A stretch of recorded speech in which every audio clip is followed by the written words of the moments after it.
Dude, I really don't think Sean Thornton squirting PK Subban with a water bottle was that big of a... Yeah, it's a little bit distracting, isn't it? Woo! Are you just gonna get hammered? Get me a toaster. Magic Angel Robot from Winnipeg! What the hell are you talking about? This team is ruining my life! Habs and Bruins, Ducks and Kings. We'll start with the Habs and Bruins. The Boston Bruins win 4-2 over the Montreal Canadiens. They take a 3-2 series lead. Heading back to Montreal. The topic of discussion, as is tradition, PK Subban. I still thought he had a beastly performance. That second Habs goal, who the hell goes bar down from there? But the Bruins just attacking him all game. And that matters because he's the Habs' best defenseman, and it matters more when one of your other defensemen is Douglas Murray, who is... wow. And people are talking about, oh, the Bruins are proving themselves too big, too strong. No, by dressing a guy like Douglas Murray, you're trying to out-Bruin the Bruins, which you're just not going to do. Remember when, like, a couple days ago, the narrative was, oh, the Habs are using their speed and their skill. Use that. It's winning you games. Yes, Douglas Murray is big. Yes, he's tough. He's also chasing the puck all the time because he's not very good. I'm a Leaf fan. I know this when I see it. But looking at the other team, the Boston Bruins, the onslaught just continues. You look at the teams that are left, and for the most part, a lot of depth that surrounds a starring cast. You look at the Ducks, who we'll get to, and they got Perry and Getzlaf up at the top, but then you add in a Devontae Smith-Pelly,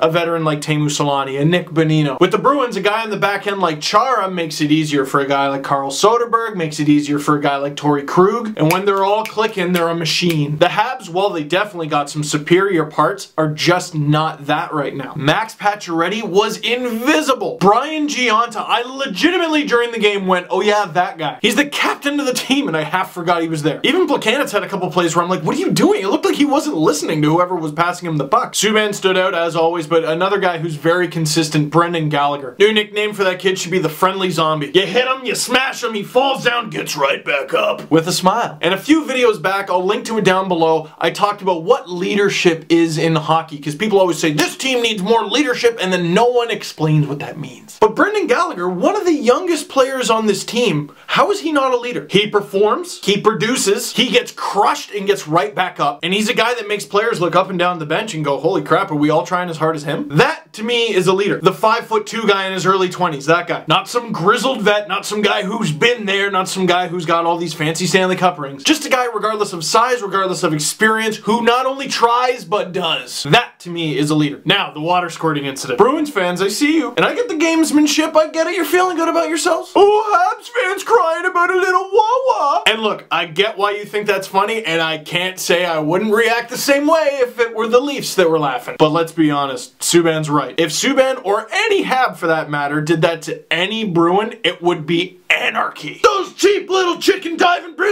Oh my god, the police would be involved. Mayor Menino would have to get... Is he still the mayor? And also there was the comparison, well, Corey Perry squirted Jeff Carter's glove, so why is this such a big deal? And that was nothing. Because Corey Perry squirted a guy's equipment while the guy wasn't wearing it during a stoppage. Not in the face while a guy is skating top speed during the game. And I know it seems so petty. I get it. He squirted him with water. I get it. But I think the NHL should do something. Because really, think about it. If there is nothing wrong with that, then you set the precedent. And therefore, every time a Bruin skates by the Habs bench, what would be wrong with the entire bench just in a row going You know how teams do it during skills competitions and it's all cute and fun and they spray each other? Let's, for example, say Brad Marchand, he's got the puck and he's skating down the wing and he's moving. And as he's flying at top speed, David Desharnais just squirts him right in the visor. And for that split second, he's skating blind and whoa! Gets a healthy serving of Subban ass. Concussion, out for the playoffs. Does that sound ridiculous? Okie dokie. The most disappointing part about all this is it distracts from how good the Bruins really are. And they are one win away from being one of the final 4 teams to compete for the Stanley Cup. And potentially go to their 3rd Stanley Cup final in the last 4 seasons. The Bruins are a great team first and a sideshow second. Speaking of sideshow, John Gibson performing at the circus. The Anaheim Ducks win 2-0 over the LA Kings. They tie that series up 2-2. And Ducks fans, Kings fans, before I get to that, Leaf fans, a word. This is from the 2011 NHL Entry Drafts Wikipedia page. The Toronto Maple Leafs 2nd round pick went to the Anaheim Ducks as a result of a trade on June 24th, 2011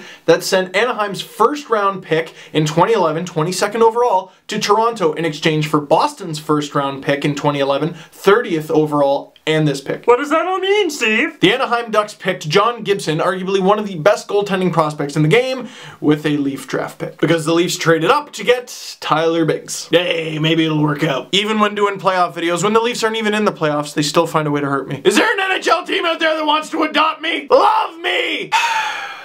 Well, anyway, the Anaheim Ducks look good. Actually, no, that's a lie. The Anaheim Ducks didn't look good. They look great!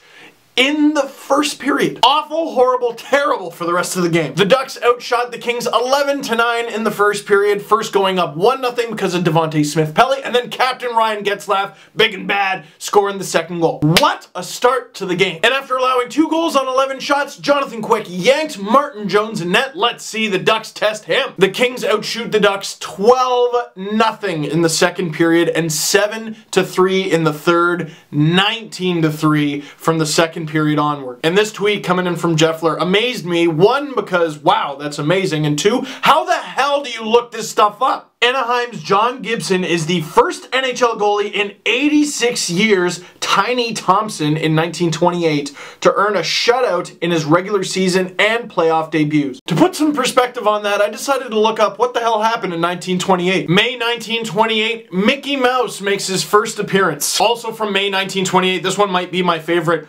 Opium laws enforced. Alright, I guess there's not going to be any more opium. And July 7th, 1928, sliced bread is sold for the first time. In short, John Gibson did a thing that is difficult to do. Unless, of course, Jeff got that stat wrong, in which case, shut up, Jeffler. So, questions of the night. What do you think should be done about this water squirting thing, if anything? If the shoe was on the other foot, would it be an even bigger travesty? And since he completely saved their bacon in Game 4, should the Ducks roll with John Gibson? That's it for this one. Thank you very much for watching. If you like this video, click like. If you really liked it, click subscribe so you can see more. Tell all your friends so they can see more. Happy Mother's Day to all the moms out there, and I will see you next time.